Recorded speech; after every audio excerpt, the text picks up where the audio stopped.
Ito na nga mga beshi, ang mainit-init at pinakaabangang kaganapan ngayong Lunes. Ang boses na tinangka nilang patahimikin. Ang araw na matagal nang hinintay ni Jenny. Ang araw na ilang beses niyang pinangarap habang nakatingin sa salamin, habang hawak ang mikropono, habang sinasabi sa sarili na parang araw, maririnig din ng mundo ang boses niya. Dumating na, pero hindi niya akalain kasabay ng pangarap na iyon ang pinakamalaking takot na kailangan niyang harapin sa likod ng backstage. Tahimik na nakaupo si Jenny nang nanginginig ang kanyang kamay habang hawak ang mikropono. Paulit-ulit niyang hinihinga ang sarili pero kahit anong gawin niya, hindi mawala ang kaba sa dibdib niya. Hindi ito simpleng pagtatanghal. Ito ang sandali kung saan kailangan niyang harapin ang mga taong matagal nang may galit sa kanya. Mga taong naniwala sa maling kwento, mga taong hinusgahan siya bago pa man siya muling marinig. Bakit parang mas natakot ako ngayon kaysa noong una ako nagsimula? Mahina niyang tanong sa sarili. Bago pa siya tuluyang lamunin ng takot, Jenny, napatingin siya. Andoon si Coach Bana. May dalang isang ngiti pero alam ni Jenny na nakikita nito ang sakit na pilit niyang tinatago. Excited ka na ba? Tanong ni Coach Bana. Napangiti ng bahagya si Jenny pero kaagad din bumaba ang tingin. Coach, paano kung hindi nila ako tanggapin? Paano kung kahit anong gawin ko, galit pa rin sila sa akin? Lumapit si Coach Bana at hinawakan ng kanyang kamay. Jenny, pakinggan mo ko. Tinitignan mo ngayon ang mga taong ayaw sa'yo. Pero nakakalimutan mong tignan yung isang taong hindi sumuko sa'yo. Napaluha si Jenny. Paano kung hindi na ako katulad ng dati? Ngumiti si Coach Bana. Mas mabuti. Dahil ang taong babalik ngayon sa entablado ay hindi na yung dating Jenny na kailangan ng kanilang approval sa lahat.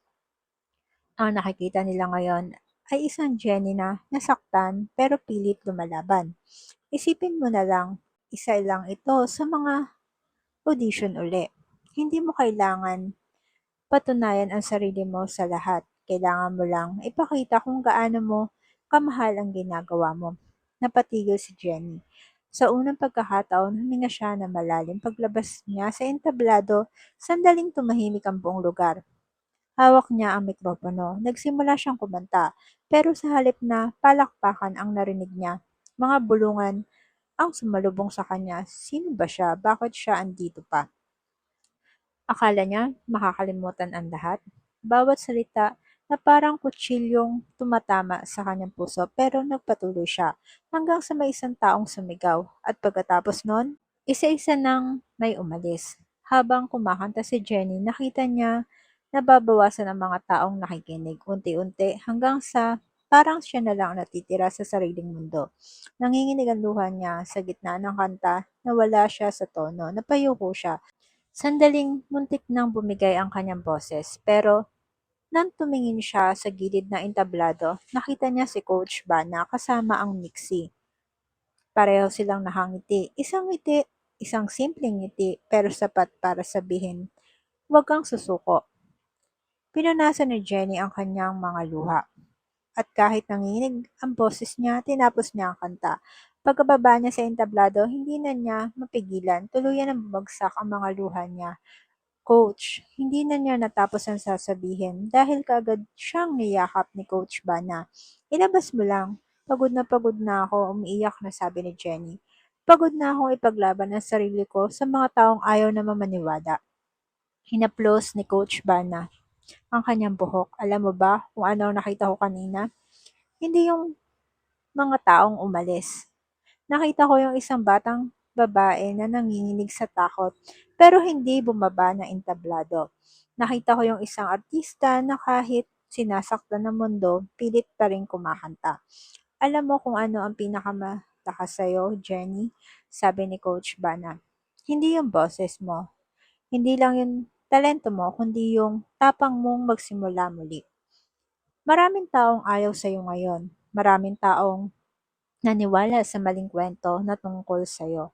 Pero darating ang araw babalik sila At sa pagkakataong yun, hindi na nila makikita ang dating Jenny. Makikita nila ang isang Jenny na mas malakas kaysa dati. Lumapit din ang Mixie. Hindi para husgahan siya, kundi dahil nakita nila ang tapang ng isang taong kayang humarap sa mundong kahit halos lahat ay tumalikod na sa kanya, kundi para kilalanin ang tapang niya. Jenny, sabi ni Kendall, hindi kita binabati dahil kasama ka namin sa iisang kumpanya. Binabati kita dahil nakita namin kung gaano ka katapang. Ngumiti si Jenny habang umiiyak at sa gabing yun, kahit hindi niya nakuha ang palakpakan ng lahat, nakuha niya ang respeto ng mga taong tunay na nakinig. Lumipas ang mga araw, pero hindi agad nagbago ang lahat. Sa bawat guesting, bawat live performance, paulit-ulit niya nararanasan ang parehong sakit. May mga taong umaalis habang kumakanta siya. May mga taong sadyang ipinaramdam sa kanya na hindi siya gusto. At sa bawat pagkakataon, nakikita nila ni Minchi ang sakit na pilit niyang tinatago. Isang gabi na matapos ang performance, nakita nila si Jenny mag-isa sa backstage. Nakaupo, tahimik, hawak ang mikropono. Baka tama sila, pulong ni Jenny. Napatingin sila Nate at Minchi. Baka hindi na ako talaga para dito. Hindi mapigilan ni Minchi ang kanyang luha dahil alam niya hindi talento ang nawala kay Jenny, kundi ang paniniwala niya sa sarili. Pero bago pa sila makalapit, tumayo si Jenny, pinunasan ng kanyang luha at ngumiti. Pero bukas kakanta uli ako. Hindi alam ni Jenny na habang unti-unti siyang nawawalan ng pag-asa, may isang taong tahimik na naghahanda ng paraan para ibalik yon. Si Coach Bana. May isang sorpresa siyang lihim na inaayos. Isang bagay na alam niyang magpapaalala kay Jenny kung bakit siya nagsimula. Isang bagay na maaring magbago ng lahat. Samantala, si Nate ay may sarili ring plano.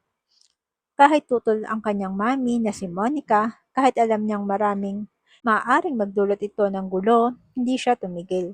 Dahil may isang taong gusto niyang tulungan, isang taong hindi niya kayang makitang masaktan si Jenny. Dahil minsan, ang pinakamagandang kwento ng tagumpay ay nagsisimula sa isang taong halos sumuko na pero piniling kumanta pa rin. At habang hawak ni Coach Bana isang sikretong maaaring magbalik sa dating ningning ni Jenny, hindi pa alam ng lahat na ang susunod niyang pagtatanghal ang magiging pinakamalaking laban sa kanyang buhay. Abangan ang surpresang nagpapaalala kay Jenny kung sino ba talaga siya. Comment down below mga Mima para sa inyong mga kuro-kuro at komento. Kaya mga beshi, huwag niyo kalimutang mag-follow and subscribe para updated kayo sa mga susunod na kabanata. Thank you and God bless. Bye!